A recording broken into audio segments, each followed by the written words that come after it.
Admiral Jack Harrison stood on the bridge of the USS Liberty, watching the stars shift and blur through the main screen. The ship had been traveling through space faster than light for 3 days now. This was humanity's first trip beyond their own solar system using the new jump drive technology.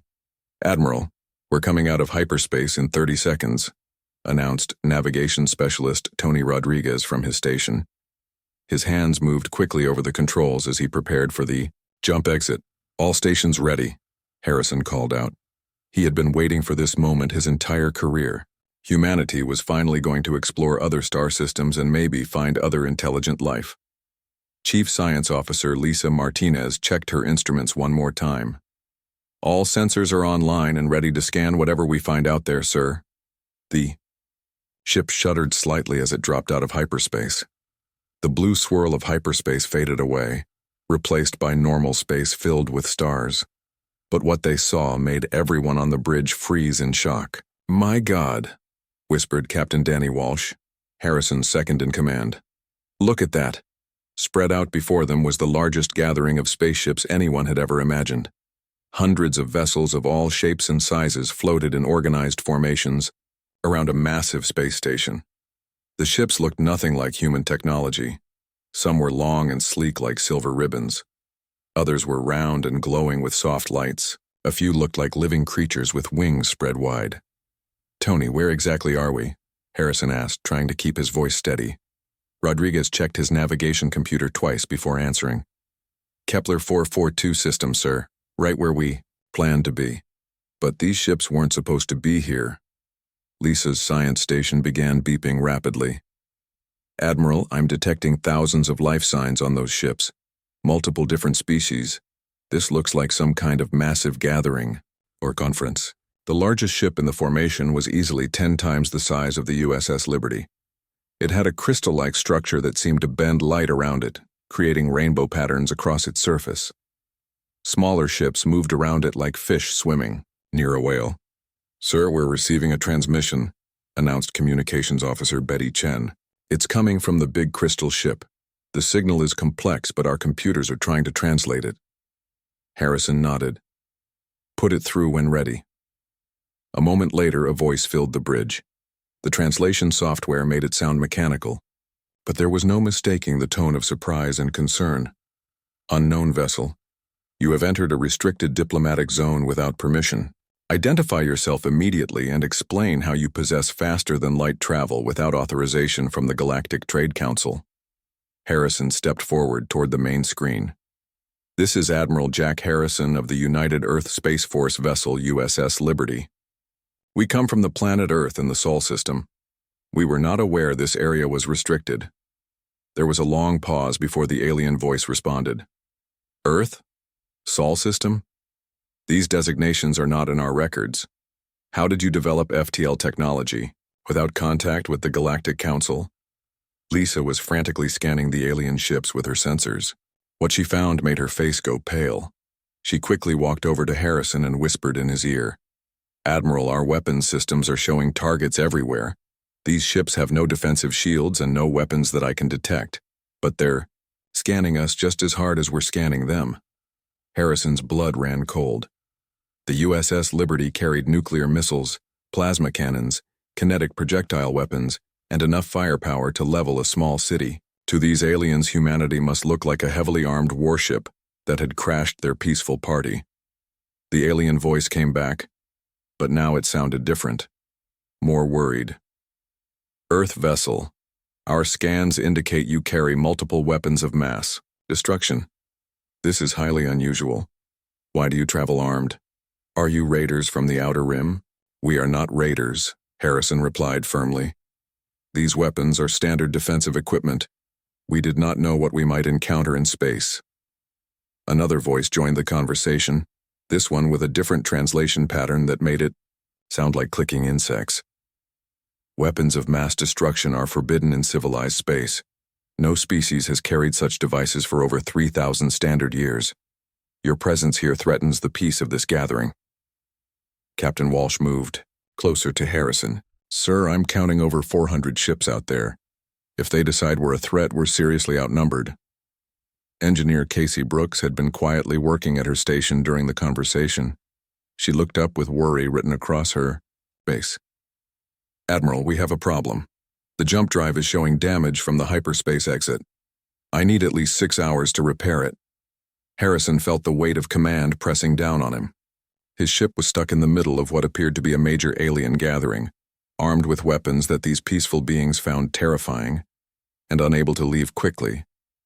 The crystal ship's transmission continued. "I am Ambassador Kethavar of the Zenthari Empire. This gathering represents 47 different species from across the galaxy. We are here for the annual Trade and Peace Conference. Your arrival has caused great concern among the delegates." More alien voices began joining the conversation. Each one sounded more worried than the last as they discussed humanity's weapons and aggressive appearance. "The Vex Collective demands an explanation for these weapons," came the insect-like clicking voice. "No civilized species travels armed in this manner." A new voice, sounding like musical tones, added, "The Ethereal Syndicate agrees. These humans represent a clear threat to galactic peace." Lisa continued her scans and made another disturbing discovery. She showed her readings to Harrison on a small display. The alien ships were incredibly advanced with technology far beyond human understanding. But they had no weapons at all. Not even basic defensive systems. "Sir," she whispered, "these people have completely given up warfare. They don't even understand why we would carry weapons." The situation was getting worse by the minute. More alien ships were moving closer to the USS Liberty, not in attack formation, but clearly keeping watch on the human vessel. Their movements were careful and deliberate, like they were dealing with a dangerous wild animal. Harrison knew he had to try to explain humanity's position. "Ambassador Kethavar, humans have not had contact with other intelligent species before. Today, our weapons are for protection against unknown threats. We mean no harm to your gathering." "Unknown threats?" Kethavar's translated voice showed confusion. "The galaxy has been at peace for millennia. What threats could require such massive firepower?" Captain Walsh leaned over to Harrison. "How do we explain war to people who have forgotten what it means?" Before Harrison could answer, another alien voice interrupted. This one was deeper and more commanding than the others. "I am Grand Administrator Zonthak of the Unified Worlds. Human vessel, you will power down all weapon systems immediately and submit to inspection. Your presence here violates every law of civilized space." Harrison felt his jaw tighten. The demand to disarm went against every military instinct he had. "Grand Administrator, we cannot comply with that request. Our weapons systems are part of our ship's basic defensive capabilities." The response was immediate and harsh. "Then you confirm that humans are a warrior species. This gathering must be protected from such primitive aggression." Around the USS Liberty, the alien ships began moving into what looked like a containment formation. They weren't attacking, but they were clearly preparing to prevent the human ship from leaving or threatening anyone. Engineer Brooks looked up from her repairs with sweat on her forehead. "Admiral, I need more time. The jump drive won't be ready for hours." Harrison stared at the screen showing hundreds of alien ships surrounding his vessel. Humanity had dreamed of meeting other intelligent life for centuries, but instead of a friendly first contact, they had stumbled into a situation where their very nature as a species made them appear as dangerous invaders. The galaxy was peaceful, advanced, and completely unprepared for a species that still remembered how to fight. 3 weeks had passed since Admiral Harrison's first contact with the galactic community. The USS Liberty had returned to Earth with news that changed everything. Humanity was not alone in the universe, but they were also not welcome.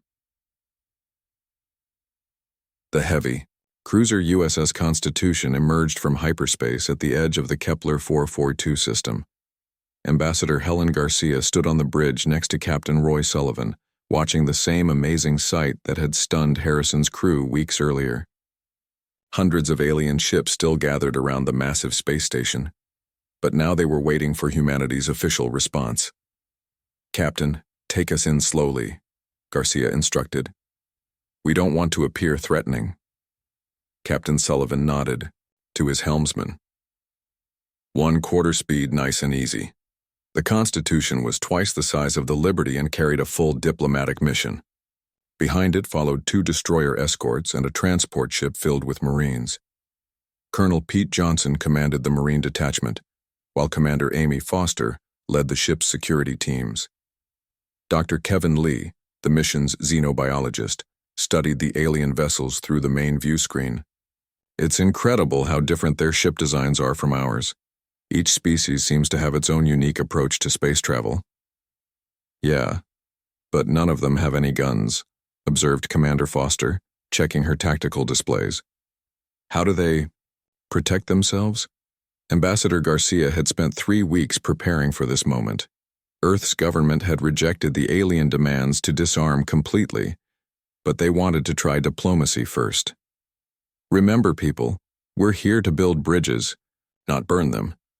These beings have been peaceful for thousands of years. They simply don't understand our way of life. The Constitution received the same type of transmission that the Liberty had gotten. Ambassador Kethvar's crystal ship sent a greeting, but the tone was much more formal and cautious than before. Human diplomatic vessel, you are cleared to dock at Station Harmony Point. However, your escort ships must remain at a distance of 50,000 kilometers. Armed vessels are not permitted near the station. Captain Sullivan looked at Garcia for guidance. She nodded. Agreed, Ambassador Kethvar. Our escort will maintain distance. As the Constitution approached the massive station, Dr. Lee marveled at its construction. The station was built like a huge flower, with different sections spreading out like petals. Each section seemed designed for a different alien species, with varying atmospheres and gravity levels. The engineering required to build something like this, Lee whispered. They're centuries ahead of us in construction technology. The Constitution docked at a specially prepared section of the station. Artificial gravity and atmosphere had been adjusted to human requirements. As the airlock opened, Ambassador Garcia led her team into their first face-to-face meeting with alien beings. The reception area was enormous, with a domed ceiling that showed the stars above. Dozens of different alien species waited to greet the human delegation. Garcia tried not to stare, but it was impossible not to be amazed. The Xanthari looked like living crystals that walked upright, their bodies reflecting light in beautiful patterns. The Vex resembled large insects with multiple arms and compound eyes that sparkled like gems. Other species looked like floating clouds of gas, or tall, thin beings that seemed to be made of pure energy. Ambassador Kethvar approached the human group.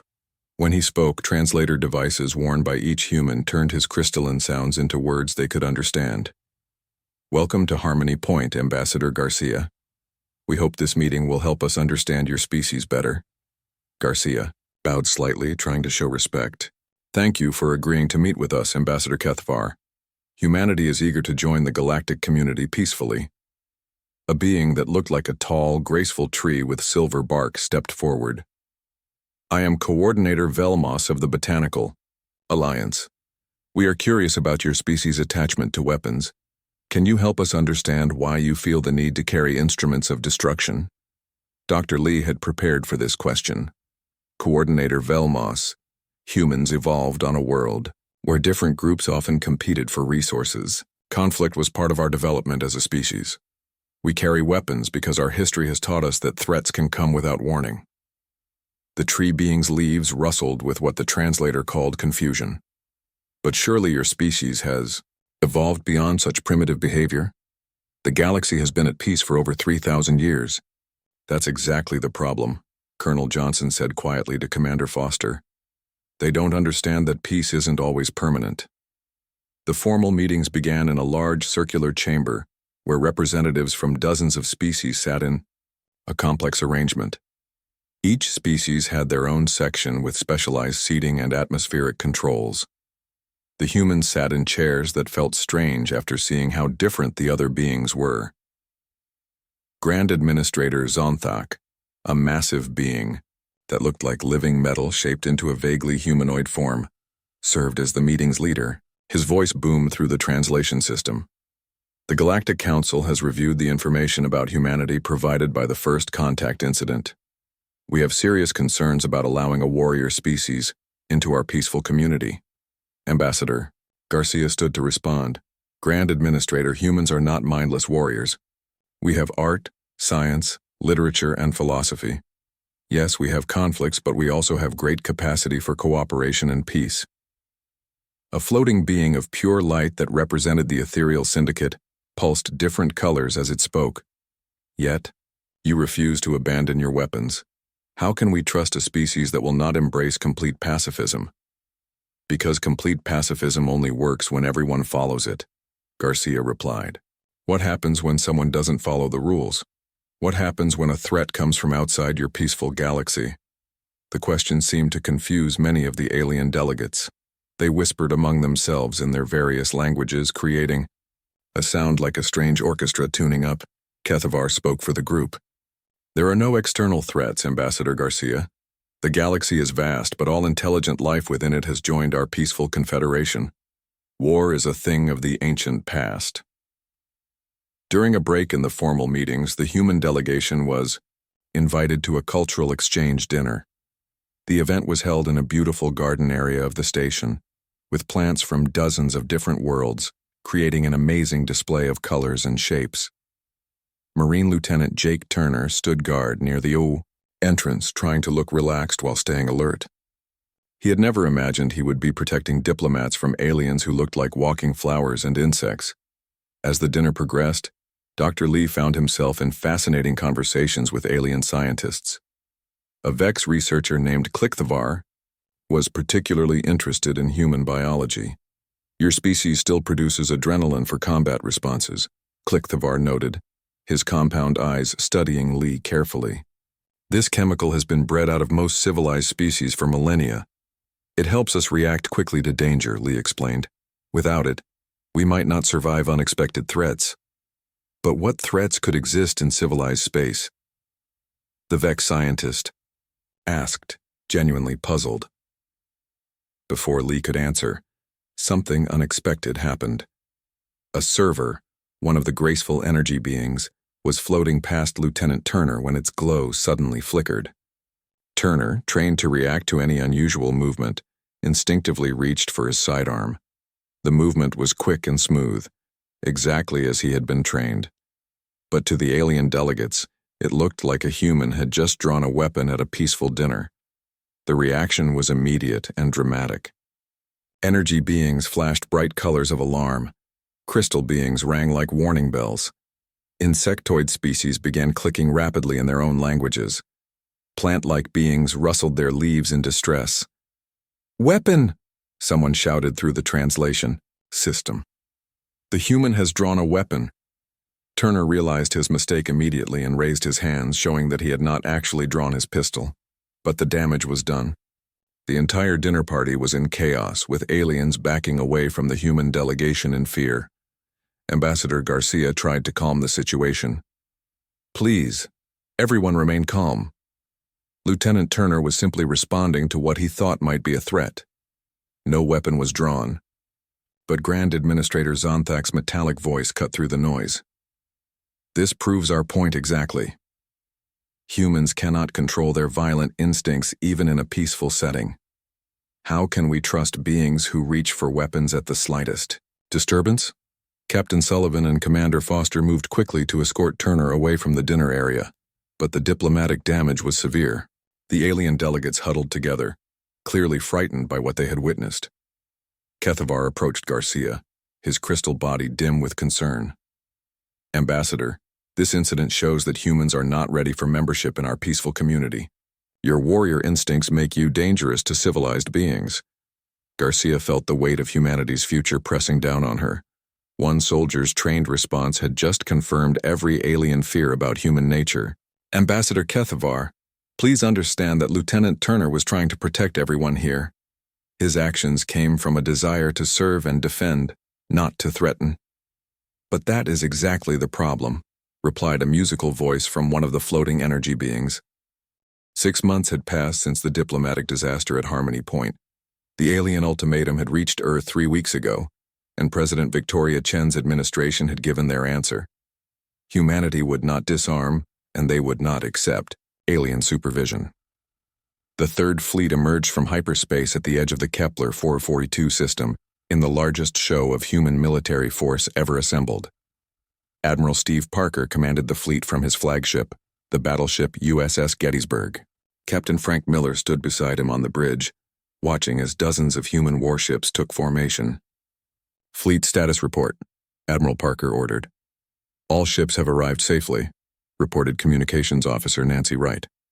"The Yorktown carrier group is in position, and the destroyer squadrons are forming their screening formations." Captain Lisa Thompson's carrier USS Yorktown launched fighter patrols while Commander Rick Davis led his destroyer squadron into a protective formation around the larger ships. The human fleet was impressive by Earth standards, but they were still outnumbered 10-1 by the alien vessels. Chief Petty Officer Bill Jackson worked frantically in the Gettysburg's engine room, making sure all systems were running perfectly. "These old ships better hold together," he muttered to his engineering crew. "We're about to find out if our weapons are as good as we think they are." The alien response was immediate. The crystal ships and other peaceful vessels began moving into their own formations, but their movements looked more like a dance than a military maneuver. They had no experience with actual military tactics. Grand Mediator Zonthak's voice came over the communication system, transmitted to every human ship in the fleet. "Human fleet, you have violated the terms of our ultimatum by arriving in force. This aggressive action confirms that your species cannot be trusted to join civilized society." Admiral Parker stepped forward to respond. "Grand Mediator, the 30. Fleet is here to protect human interests and ensure our people's right to exist freely in space. We have not fired on any of your vessels, nor do we intend to, unless attacked first." On the flagship's tactical display, the alien ships looked like beautiful but helpless targets. Fleet Admiral Rachel Quinn, who had arrived with the second wave of ships aboard the USS Enterprise, studied the formation patterns with professional interest. "They're trying to surround us, but they don't understand military geometry," she observed to her tactical officer. "Their ships are too spread out and they have no overlapping fields of fire because they don't have any weapons to begin with."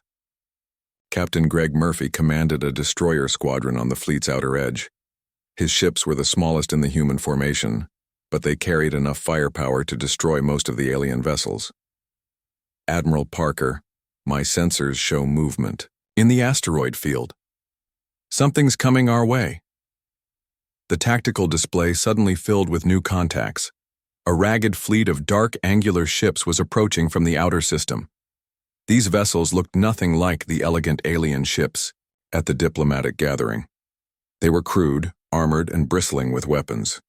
"Unknown vessels, this is Admiral Parker of the United Earth Space Force. Identify yourselves immediately." The response came in broken, heavily accented English. "Earth ships, we are the Iron Brotherhood from the Outer Rim. These soft aliens have valuable cargo. We claim salvage rights on all vessels in this system." Dr. Sandra Hayes, the fleet's xenobiologist, quickly accessed the alien database that had been shared during the diplomatic meetings. "Admiral, the Outer Rim is mentioned in their records as a lawless region beyond civilized space. These must be the pirates the aliens sometimes reference but never seem to worry about." The lead pirate ship was massive and ugly, covered in armor, plating, and weapon mounts. It looked like it had been built from the wreckage of a dozen different vessels. The pirate captain's voice crackled over the radio again. "Soft crystal people, prepare to be boarded. Your ships will make good scrap. Metal. Earth people, you can leave or join us, makes no difference." The alien response was immediate panic. Ambassador Kethvar's crystal ship sent frantic messages to the human fleet. "Admiral Parker, we have no defenses against these raiders. Our ships are not designed for combat. Please, you must help us." Admiral Parker looked at the tactical display. The pirate fleet had 23 ships, all heavily armed and moving in attack formation toward the alien gathering. The peaceful alien vessels were trying to flee, but their ships were designed for comfort and efficiency, not speed or maneuverability. "All human ships, this is Admiral Parker. Pirates are attacking civilian vessels. We will engage to protect non-combatants. This is not an act of war against the Galactic Council, but a humanitarian intervention." The human fleet moved with practiced precision. Captain Thompson's fighters launched from the Yorktown, while the battleships turned to bring their main. guns to bear on the pirate formation. Commander Davis's destroyers accelerated toward the enemy ships at full speed. The first pirate ship to open fire chose Captain Murphy's destroyer, USS Ranger, as its target. The alien weapons were crude but powerful, designed to punch through heavy armor and disable ships for boarding. Murphy's response was swift and devastating. All weapons, target the lead raider, fire at will. The Ranger's plasma cannons and missile launchers spoke as one. The pirate ship's shields flared and died under the concentrated fire. Within seconds, the raider was breaking apart, its hull torn open by human weapons designed for ship-to-ship combat. Target destroyed, reported Murphy's weapons officer, moving to engage the next vessel. The battle quickly turned into a one-sided massacre.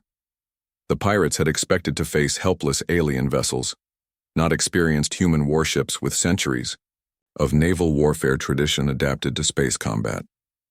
Captain Miller's Gettysburg engaged 3 pirate ships simultaneously, its heavy guns methodically destroying each target. The alien delegates watched in amazement and horror as the human fleet demonstrated the brutal efficiency of organized military force. Ships that had threatened them moments before were reduced to wreckage in minutes. Captain Juan Martinez commanded the cruiser squadron that flanked the pirate formation. His ships moved in perfect coordination, each vessel covering the others, while delivering devastating firepower. "Admiral, the remaining pirates are trying to flee. Should we pursue?" "Negative," Parker replied. "Let them run. Our job was to protect the civilians, not hunt down every pirate in the system." The battle was over in less than 20 minutes. 17 pirate ships had been destroyed, and the remaining 6 were fleeing toward the outer system. Not a single human vessel had been seriously damaged, and no alien ships had been harmed. The aftermath was strange and tense. The alien vessels that had been preparing to fight humanity were now clustered around the human fleet like children seeking protection from adults. Their elegant ships looked fragile next to the angular, armored human warships. Grand Mediator Zonthak was the first to break the silence. "Admiral Parker, we are grateful for your intervention. The raiders would have destroyed many of our vessels and killed thousands of our people. We couldn't stand by and watch civilians being attacked," Parker replied simply. "That's not who we are." Ambassador Kethavar's crystal ship moved closer to the human flagship. "Admiral, we do not understand. You could have used this situation to your advantage. You could have demanded concessions from us in exchange for protection. Instead, you simply acted to save lives." Fleet Admiral Quinn had been monitoring the communications from the Enterprise. She joined the conversation. "Ambassador, humans have a saying, with great power comes great responsibility. We have weapons not because we enjoy violence, but because sometimes violence is the only way to protect innocent people." The alien response revealed the depth of their confusion about human nature. Coordinator Velmos of the Botanical Alliance transmitted from his living ship. "But if you have such weapons, how do you prevent your own people from using them against each other?" Captain Miller answered from the Gettysburg's bridge. "Training, discipline, and honor. Our weapons are tools, not toys. We train our people to use them responsibly and only when necessary." Dr. Hayes had been studying the alien reactions during the battle. She made an observation that surprised everyone. "Admiral, I don't think they've seen organized military action in so long that they've forgotten what it looks like. To them, what we just did was like watching magic." The conversation continued for hours as human officers tried to explain concepts that the aliens had not thought about for thousands of years. Military hierarchy, tactical doctrine, rules of engagement, and warrior ethics were all completely foreign ideas to beings who had evolved beyond conflict. As the human fleet maintained its protective formation around the alien gathering, a new understanding began to emerge. The aliens realized that humanity's weapons and military culture were not simply tools of aggression, but a complete system designed to protect civilization from those who would destroy it. Commander Beth Turner, the fleet's intelligence officer, made a report that would change everything. "Admiral, our long-range sensors are detecting more pirate activity in nearby systems. The Outer Rim raiders are becoming more aggressive, and the civilian alien ships have no way to defend themselves." The emergency message arrived at Earth's command center 8 months after the pirate battle. Admiral Harrison stood in the war room, staring at the holographic display that showed destruction on a scale no one had imagined possible. Entire star systems were going dark, one after another along the galaxy's outer edge. "Show me the last transmission from the Rigel sector again," Harrison ordered. The communication officer played the message. The image was grainy and filled with static, but the terror in the alien captain's voice was clear. "This is Transport Captain Veldar of the Peaceful Journey. Something is consuming our colonies. Entire worlds are being stripped bare. The things that are doing this, they're not like anything in our records. They eat everything. Please, someone help us." The transmission ended in screaming and static. Fleet Admiral Quinn entered the war room with the latest intelligence reports. "Admiral, we've lost contact with 12 systems in the past month. The pattern is always the same. Ships arrive, all communications stop, and when our scouts get there, the planets are nothing but empty rock." Dr. Sandra Hayes had been studying the few pieces of evidence they had recovered. "Admiral, I've analyzed the debris from the attack systems. Whatever is doing this is biological, but it's unlike any life form in the galactic databases. The molecular breakdown suggests something that literally consumes matter and converts it into more of itself." Harrison nodded grimly. 3 days ago, the Galactic Council had done something they had never done before. They had asked humanity for help. The same beings who had demanded that humans disarm were now begging for protection from human weapons. "Admiral, the 7th Fleet is ready for deployment," reported Captain Dale Brooks from his position at the tactical display. His battleship USS Lexington had been refitted with the latest weapons technology, combining human firepower with alien defensive systems. The reformed 7th Fleet was a mixed force unlike anything the galaxy had ever seen. Human warships worked, alongside converted alien vessels that had been hastily fitted with weapons. The sight of elegant crystal ships mounting plasma cannons looked strange, but it was the reality of their new situation. Colonel Nina Rodriguez commanded the 1st Marine Expeditionary Force, which had been expanded to include alien volunteers, learning combat techniques. "Admiral, our training programs are showing good results. The Xanthari warriors are natural fighters once they remember how. Their crystal bodies are actually quite tough in combat." The irony was not lost on anyone. Species that had condemned human violence were now learning how to fight from the very people they had tried to exclude from galactic society. Harrison's flagship, the USS America, led the fleet toward the Rigel system, where the last distress call had originated. The journey took 6 days through hyperspace, and every day brought more bad news from the frontier. Fleet Admiral Quinn coordinated with alien logistics officers from her command ship. Working with Coordinator Velthas had been challenging at first, since the peaceful beings had no experience with military supply chains or combat logistics. "Admiral Quinn, our food supplies are adequate, but ammunition production is still behind schedule," Velthas reported through the translation system. "Our factories were designed to make consumer goods, not weapons." "We're teaching your people as fast as we can," Quinn replied, "but learning to make military equipment takes time." Lieutenant Commander Chris Allen found himself training alien officers in basic tactical doctrine.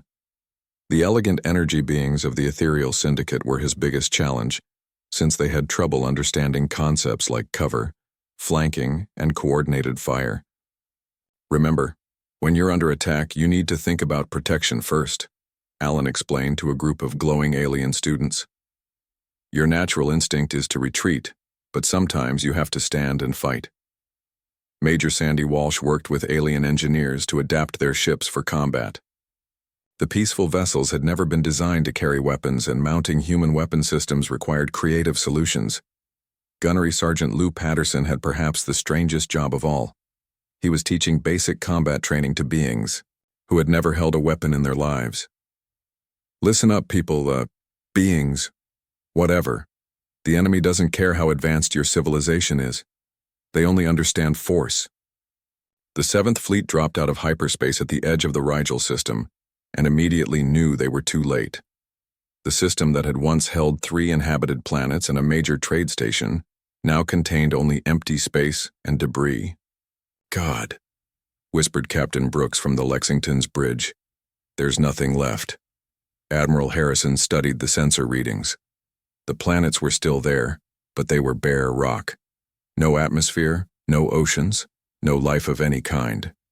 Even the space stations had been stripped down to their basic metal frameworks. "Admiral, I'm detecting movement in the asteroid belt," reported Lieutenant Sarah Kim from the sensor station. "Multiple contacts, moving in formation." The fleet's sensors focused on the approaching objects, and what they found made everyone's blood run cold. The ships, if they could be called ships, looked like living things. They were black and organic with surfaces that seemed to pulse and writhe. Some were as large as human battleships, while others swarmed like insects around the larger forms. "Those aren't ships," Dr. Hayes said quietly. "They're creatures, living creatures that can survive in space." The lead creature was massive, easily the size of a space station. As it approached, smaller organisms detached from its hull and began moving toward the human and alien fleet. The things moved with purpose and intelligence, arranging themselves in what looked like attack formations. "All ships, this is Admiral Harrison. Prepare for combat. We're about to face something completely new." Captain Juan Martinez commanded the cruiser squadron that moved to intercept the approaching swarm. His ships had been modified with both human and alien technology, creating weapon systems that were more powerful than anything either species had built alone. "Contact in 60 seconds, Martinez reported. "The smaller ones are moving fast. Estimate 1,200 individual organisms." The first wave of creatures hit the human defensive line like a living tsunami. They had no visible weapons, but their bodies seemed designed for ramming attacks. Several of the smaller aliens crashed into human ships, trying to tear through the hull with what looked like organic cutting tools. The human response was immediate and devastating. Every ship in the fleet opened fire simultaneously, filling space with plasma bolts, missiles, and kinetic projectiles. The creatures died, in huge numbers, but there seemed to be endless waves of them. "They're not using tactics," observed Fleet Admiral Quinn from her command ship. "They're just throwing numbers at us, like a swarm of angry insects." Captain Martinez's cruiser USS Denver took a direct hit from one of the larger creatures. The thing had wrapped itself around the ship's hull and was trying to cut through the armor plating. "We've got a big one attached to our starboard side. It's trying to eat through our hull." "Fire everything you have into it," Martinez ordered. Point-blank range. The Denver's weapons fired directly into the creature's body, tearing it apart, and sending chunks of black organic matter floating away into space. But even as the creature died, more were approaching. The battle raged for 2 hours. The human fleet and their alien allies fought with desperate courage against an enemy that seemed to have no concept of self-preservation. The creatures just kept coming, wave after wave, until space around Rigel was filled with the debris of dead organisms. "Admiral, sensor sweep shows no more contacts," reported the tactical officer. "I think we got them all." But Admiral Harrison was studying the bigger picture. This was just a scouting force. Look at the size of those creatures compared to what they consumed. There's no way this small group ate 3 entire planets. Dr. Hayes had been analyzing samples of the creature debris that had been collected by the fleet's recovery teams. "Admiral, you're right. These things are like worker drones. The real threat is something much larger." Lieutenant Commander Allen had been working with the alien survivors they had rescued from escape pods. The few beings who had witnessed the initial attack were traumatized beyond measure, but their testimony painted a terrifying picture. "They say the main swarm is like a living planet," Allen reported. "Something so large it can consume an entire world in days. These smaller creatures are just the advanced scouts. The implications hit everyone at the same time. Somewhere in the darkness between stars there was a biological entity the size of a moon or planet, and it was eating its way through the galaxy. The peaceful alien civilization had no weapons that could even scratch something that large." Major Walsh had been coordinating with alien military leaders who were learning combat doctrine for the first time in millennia.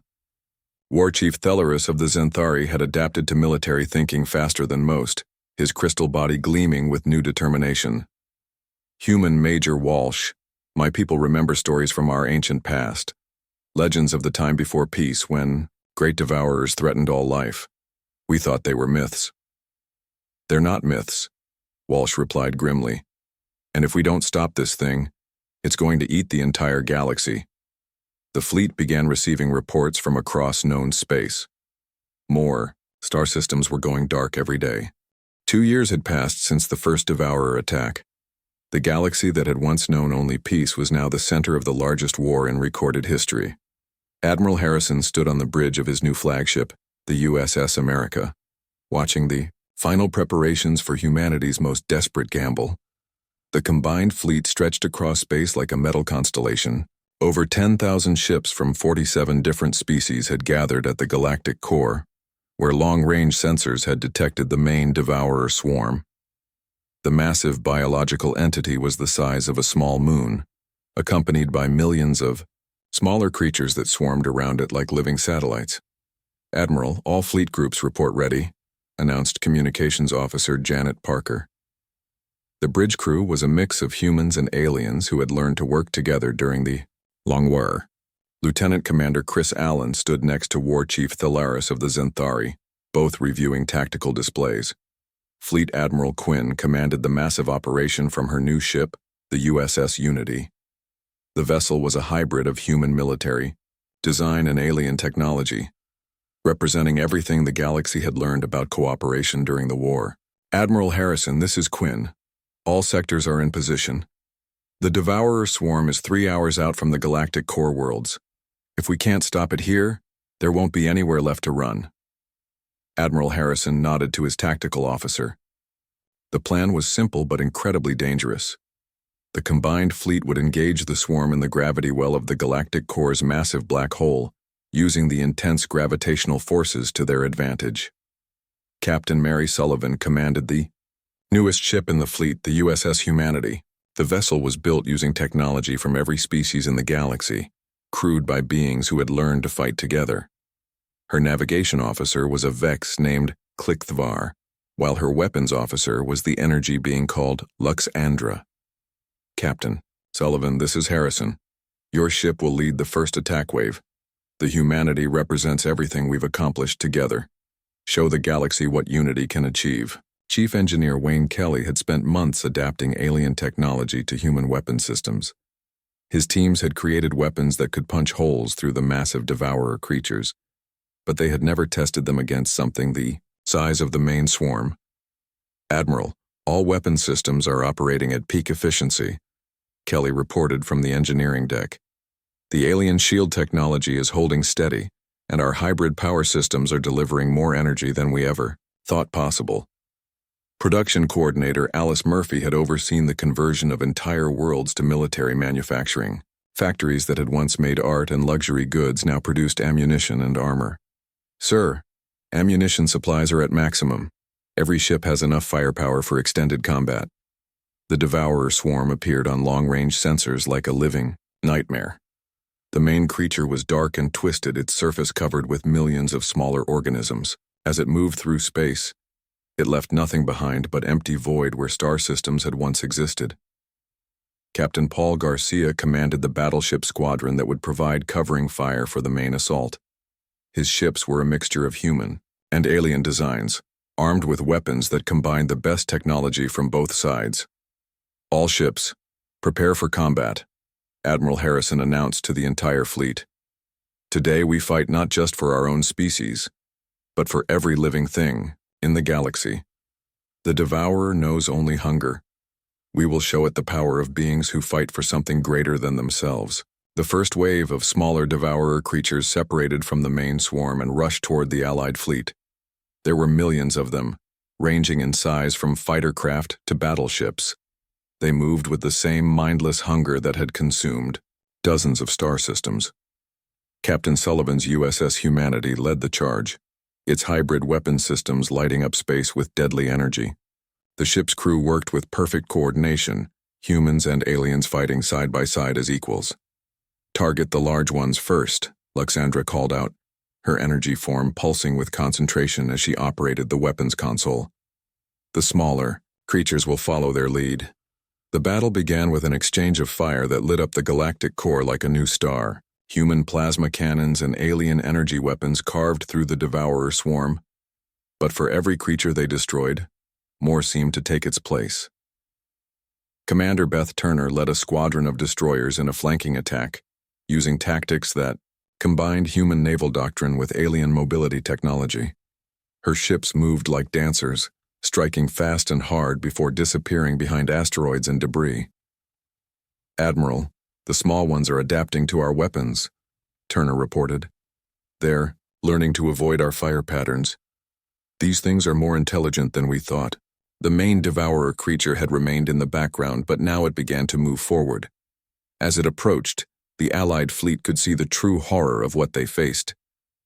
The creature's surface writhed with countless mouths and tentacles, each one larger than a human battleship. Admiral Harrison studied the tactical display.